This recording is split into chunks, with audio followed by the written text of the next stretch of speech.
నమస్తే, welcome to Leo. మనతో ఉన్నారు సీనియర్ జర్నలిస్ట్ హేమసుందర్ గారు. సార్ నమస్తే. నమస్తే అండి. సార్, సంక్రాంతి బరిలో ప్రతి సంవత్సరం నా సినిమా ఉంటుంది అని చెప్పినటువంటి ప్రశాంత్ వర్మ సంక్రాంతి ఒకటి వెళ్ళిపోయింది, రాబోయే సంక్రాంతికి ప్రారంభం అంటున్నారు.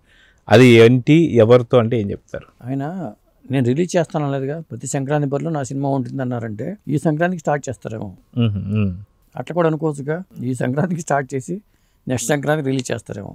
అంటే ఉన్నట్టే కదా, ఈ సంక్రాంతి కూడా ఉన్నట్టే కదా, అట్లా అడ్జస్ట్ చేసుకుందాం మనం. లేటెస్ట్ సమాచారం ఏంటంటే రిషబ్ శెట్టితో జై హనుమాన్ ఉందనేది ఇప్పుడు వస్తున్న వార్తలు. గతంలో ఏమనుకున్నారంటే హనుమాన్ సినిమా హిట్ అయినప్పుడు హనుమాన్ చిరంజీవి గారు ఏమో యాక్ట్ చేస్తారేమో అనుకున్నారు. ఆ తర్వాత రణబీర్ కపూర్ దగ్గరికి వెళ్ళిపోయింది. రణబీర్ కపూర్ దగ్గర నుంచి రకరకాల వ్యక్తుల దగ్గర తిరిగి రిషబ్ శెట్టి దగ్గరికి వెళ్ళింది. చివరికి రిషబ్ శెట్టి యాక్సెప్ట్ చేయడం వల్ల ఈ ప్రాజెక్ట్ పట్టాలెక్కబోతుంది అనేది లేటెస్ట్ సమాచారం. ఈ లోపు ఆయనకి ప్రశాంత్ వర్మకి హనుమాన్ దగ్గర నుంచి ఇప్పుడు దాకా ఏది సెట్ అవ్వాల. మోక్షజ్ఞ సినిమా అనుకుంటే సెట్ మీదకి ఎదుగు వెళ్ళిపోతున్న టైంలో ఆగిపోయింది. ఇలా రకరకాల ప్రాజెక్ట్ డిలే అవ్వటం వల్ల అసలు జై హనుమాన్ ప్రాజెక్ట్ ఉంటుందా లేదా అనేది పెద్ద ఇష్యూ నడిచింది. మొన్నటిదాకానేమో హనుమాన్ నిర్మాత నిరంజన్ రెడ్డికిను ఈయన ప్రశాంత్ వర్మకి క్లాషెస్ అయినాయి. ఇప్పుడు అంటే ఈయన ఆ సినిమాని జై హనుమాన్ని మైత్రి వాళ్ళతో చేయబోతున్నాడు కాబట్టి మొత్తానికైతే ఈ ప్రాజెక్ట్ పట్టాలెక్కబోతున్నట్టుగా సమాచారం అయితే ఉంది.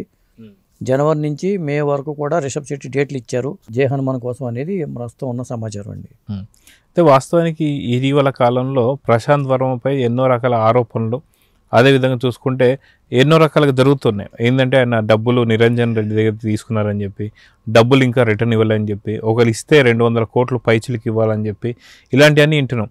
సో ఇలా వచ్చేటువంటి గాసిప్స్ నుంచి తప్పించుకోవడానికి ప్రాజెక్ట్ ముందు తీసుకొచ్చారా అంటే, వాస్తవానికి ఇది గతంలో ఉన్న ప్రాజెక్ట్ అయినా సరే ఇప్పటిదాకా లేనిది సడన్గా ఇప్పుడు దీని అనౌన్స్మెంట్ వచ్చిందంటే ఎలా చూడాలంటే? అంటే అది సంప్రదింపు జరుపుకుని ఉండొచ్చండి. బహుశా ఇటు పక్కన మైత్రి మూవీ చూడ ఉన్నారు కదా, ఈ వెనకాల ప్రశాంతంతో చేయబోతున్నారు కాబట్టి మొత్తానికి ఏదో మధ్య మార్గంగా మాట్లాడి సెట్ చేసి ఉండొచ్చు. సెట్ చేసిన తర్వాత అప్పుడు ఈ ప్రాజెక్ట్ ఇక ఓకే చేసి ఉండొచ్చు. ఇంకోటి ఏంటంటే ఇది లేట్ అవడానికి ప్రధాన కారణం రిషబ్ శెట్టి డేట్లు ఇవ్వటం.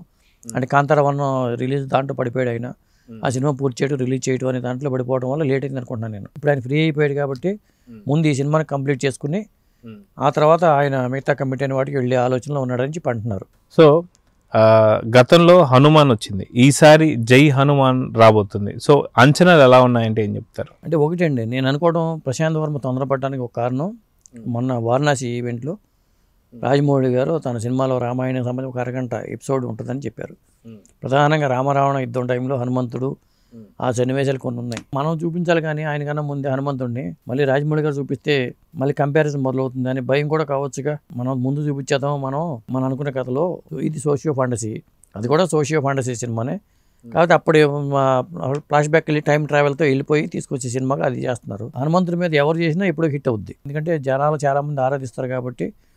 అది సూపర్ హీరో ఎవరైనా అంటే హనుమంతుడు అని చెప్పాల్సి వస్తుంది ఎవరికైనా. కాబట్టి ఆ జై హనుమాన్ ప్రాజెక్ట్ మొత్తానికైతే పట్టాలేకపోవడానికి కారణం ఫాస్ట్గా నేను అనుకోవడం ఏంటంటే ఈ కారణాలు కూడా అయి ఉండొచ్చు. పైగా రేపు సంక్రాంతికి మొదలు పెట్టుకుని నెక్స్ట్ 2027 సంక్రాంతికి రిలీజ్ చేద్దాం అనే ప్లాన్లో కూడా ఆయన ఉన్నాడు. అంటే రాజమౌళి గారి సినిమా సమ్మర్కి రిలీజ్ అవుతుంది కాబట్టి ముందే రిలీజ్ చేసే ప్లాన్లో ఈయన ఉన్నారని అనుకోవచ్చు. అదిగాక ప్రశాంత్ వర్మ తెలుగు హీరోల్ని కాకుండా కన్నడ హీరోని తీసుకొచ్చి చేయడం మీద కూడా కొంత విమర్శలు అయితే వస్తున్నాయి. దీన్ని ఎలా చూడాలంటారు? అంటే ప్రాజెక్ట్కి ఎప్పుడైనా సరే, ఇప్పుడు రిషబ్ శెట్టి అనేది పాన్ ఇండియా హీరో అయిపోయాడు. కాంతారా సినిమా, కాంతారా 1 ఈ 2 సినిమాలు హిట్ అయిపోయిన తర్వాత ఆటోమేటిక్గా అతనికి ఇమేజ్ వచ్చేసింది. మళ్ళీ పైగా ఆంజనేయుడి పాత్ర వేయాలంటే ఆ తరహా ఫిజిక్ అయితే ఉండాలి. ఆయన 100% దానికి సరిపోతాడు కాబట్టి ఆయన ఎంచుకుని ఉండొచ్చు.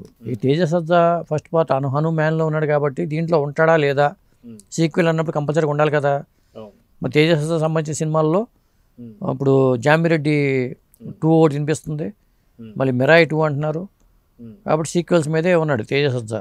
కాబట్టి ఈ సినిమాలో కూడా ఉండే అవకాశం అయితే 100% ఉంది, ఎందుకంటే ఆ పాత్ర కంటిన్యూటీగా ఉండాలి కాబట్టి. అవును. సో మొత్తానికి జై హనుమాన్ బడ్జెట్ ఎంత ఉండొచ్చు అంటే ఏం చెప్తారు ఈసారి? ఎందుకంటే అతను గతంలో 300 కోట్లు రాబట్టి కలిగింది హనుమాన్ అనే సినిమా కాబట్టి మిరాయి కలెక్షన్స్ ఎంత వచ్చినాయి ఒక ఐడియా ఉంటుంది జనరల్గా. మళ్ళీ దీంట్లో తేజసజ్జా ఉంటే ఆ లెక్కలన్నీ వస్తూ ఉంటాయి.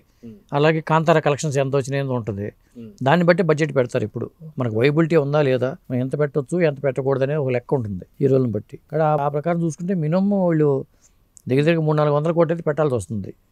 ఎందుకంటే ఇది యానిమేషన్స్ లేకపోతే విఎఫ్ఎక్స్ మీద డిపెండ్ అయ్యే సినిమా కాబట్టి ఖర్చు ఎక్కువగా ఉంటుంది. పూర్తి స్థాయి హనుమంతుని మనం చూడబోతున్నాం కాబట్టి దాంట్లోనేమో మనం చూపించలేదు కదా.